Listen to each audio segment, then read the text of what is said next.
I like it. So I finally went ahead and rescaped the 8-foot long by 3-foot wide, 2 feet tall, 375 gallon aquarium.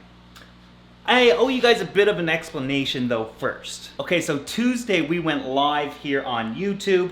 I used my phone. Unfortunately, YouTube locked it in portrait mode, which means it's up and down with those black bars beside it, which ruined the entire experience for me. But to make matters worse, this is a fail. The wood that I was using wouldn't sink. It was all floating. Now this was supposed to be a live aquascaping demo, or at least just to show you guys what I was doing. It should have only taken about 20 minutes.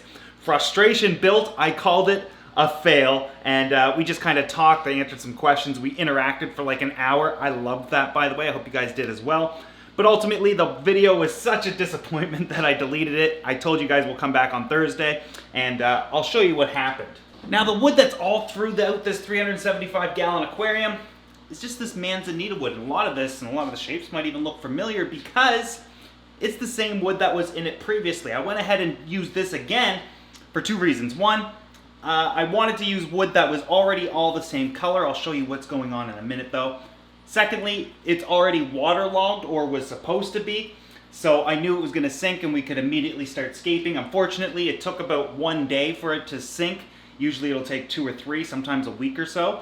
But manzanita is a dense wood, so it will sink pretty quickly. However, when you want to do a live aquascaping in front of thousands of people, it's probably best to use wood that's prepared and sunk. I guess it just goes to show how amateur of a scaper I really am.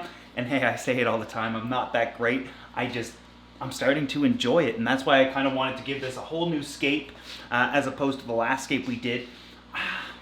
Let me explain why I use this wood again. First and foremost, this is all manzanita wood. Clearly no shortage of it. There's probably a few, or at least 100 pieces there. And then we have a massive amount of Malaysian wood. We even got a little bit of saltwater rock over here. So there's no shortage of options. Now it just rained outside, so a lot of this will be a little damp looking. It's all gonna be different colors, and I really don't like that look. So I just went with what we already had.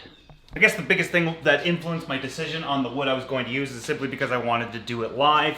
That'll teach me. I should have just went with something completely different. But we're using all the same rocks and all the same wood that was in it previously at one point, and it's a completely different look and feel. Obviously the substrate didn't change. I started out by smoothing all of that out. And did a big water change, of course, followed by adding in the big rocks first. The big rocks are extremely difficult. They're extremely heavy, especially with this big massive one. Probably weighs maybe around 100 pounds. I guess I never weighed it, but it certainly feels like it weighs that much. And to go up, 6 feet up into the air, and then of course lower it down 2 feet on a little ladder is a precarious situation that I like to get out of the way immediately. And I usually like to start with the rocks anyway. But I should say as well that you shouldn't be scared of using really big rocks in your aquariums. I do find that they give more depth and more realistic look to the aquarium. You get so much out of so little, if that makes sense. Then of course the wood went in, and we're actually only using 4 pieces. But I only wanted the wood to fill up half of the tank, or maybe 60% of it, and come from the back corner so we don't really see where it's actually coming from, and it almost looks like it's one branch that potentially fell in the water, or maybe it looks like roots. I think it just looks like a branch that could have possibly fell in the water. I surrounded the back of it with rocks, not only to anchor them, but to kind of hide their ends in there, so you can't really see where one starts and another one ends or anything like that. Then of course adding in several smaller rocks along the entire scape. For me, I kind of like to have them all trailing together. As you can see, they all are almost touching. And of course during the breaks in the rocks, it's filled in with a root, or the roots rests on the rocks or something like that. It's almost like the rocks were there, the wood fell on top of it, and I enjoy that kind of look.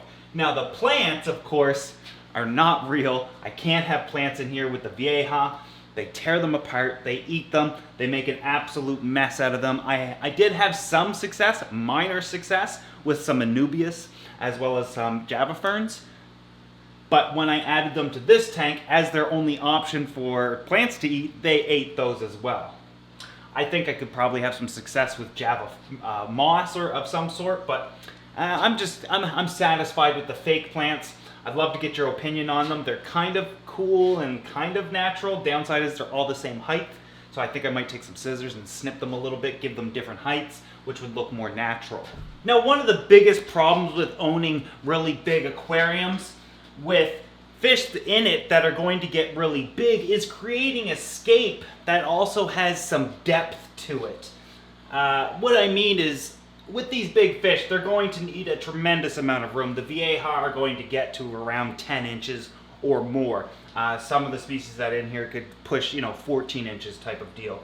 And of course the clowns get monstrous as well. I've already kind of started to dwindle their numbers, keeping the best and biggest. Obviously I'm not going to be able to keep like 50 large loaches in here long term. We've talked about this in the past though. But when trying to create depth, which means creating the illusion that the tank goes on further than it actually appears, but trying to tie the two together when it comes to big fish and big tanks and a nice scape, or at least something half decent, is difficult. But you will see this time and time again with a few of my aquariums, is that I don't really pay attention to the sizes of the rocks and their placements within the aquarium. I more so focus on usually 1 to 3 piles of rocks, especially when it comes to this aquarium. Got one here, one there, and one there. I've moved some to the front, some back, and didn't really pay too much attention to their sizes because it becomes way too symmetrical looking. I do like having a couple of big rocks together like these two here, and then of course tying it together and filling it in with some smaller rocks that kind of trail off to the sides there. Now I do need to adjust the substrate and kind of bury some of the rocks slightly and it'll look even better. I just haven't gotten around to that is all. There's going to be a few burning questions. One, why are you leaving the background empty? It looks horrible. I agree. We have a window there, we have wires. If this was just a flat background of one color, it was just a wall, I don't think that looks that bad at all, but I have so much behind it that I'm probably going to cover it, and because the tank is already in place and filled up, of course it's going to be difficult to paint, so I'll just use some bristle board of some color. I'm thinking I'll either go black, maybe white, blue, green. I don't know which color I want to use, but I'd love to get your opinion. I guess I've been kind of putting it off to see what you guys think. Tell me what color you think the background should be, but more importantly, why? Do you think it would contrast with the fish well? There's so many different factors when incorporating a background, and maybe that's something we'll do in the near future, is how to choose a background. Oh, and by the way, if your comment specifically influences my decision, I'll give you a shout out in the video.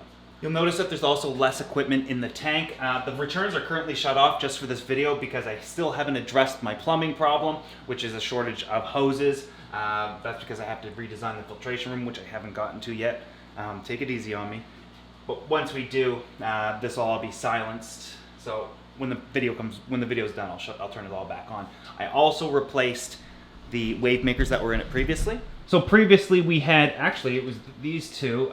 These were MP40 Ecotech wave makers. I exchanged it for one MP60. So instead of having two, I got one giant one, which works absolutely phenomenal. I think I've only got it at about 30 or 40% of its power. But I put it in lagoon mode. And what lagoon mode means, at least from my understanding and from my experience of about a year with many, many of these pumps, is that it's going to gently change the flow rate up and down. Maybe it'll go down a little bit more and up a little bit more. And it's a really interesting flow mode where it's not just constantly blowing water one way, it's always changing. So the fish act far more natural.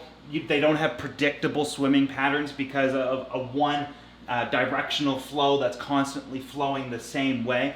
And you'll notice that with fish, if you constantly have the same flow in the tank, they can have predictable swimming patterns, essentially always staying around the certain part of an aquarium or something that they prefer. And if you look at these guys, They are in all areas of the tank. You would expect them to all be hiding or, all be cramped up in one spot. These guys are exploring the tank, acting far more natural, and especially the Vieja. The Vieja are extremely interesting at this point with this type of flow in the aquarium. And most importantly, we've got the flow set up so that we've got the two outputs over here jetting out to the sides. That's the return from the filter, and this one power head pushing the water this way. So we kind of have a mixture of water creating tons of tolerable circulation within the aquarium that the fish clearly enjoy. Now, of course, besides the background, which I need to know what color you think I should do and why, we also need to finish wrapping the stand. I also need to finish the plumbing, etc. And that's going to be coming shortly. I just want to get the scape out of the way first, but I'd love to know your opinion on it, and if you like it. If you do,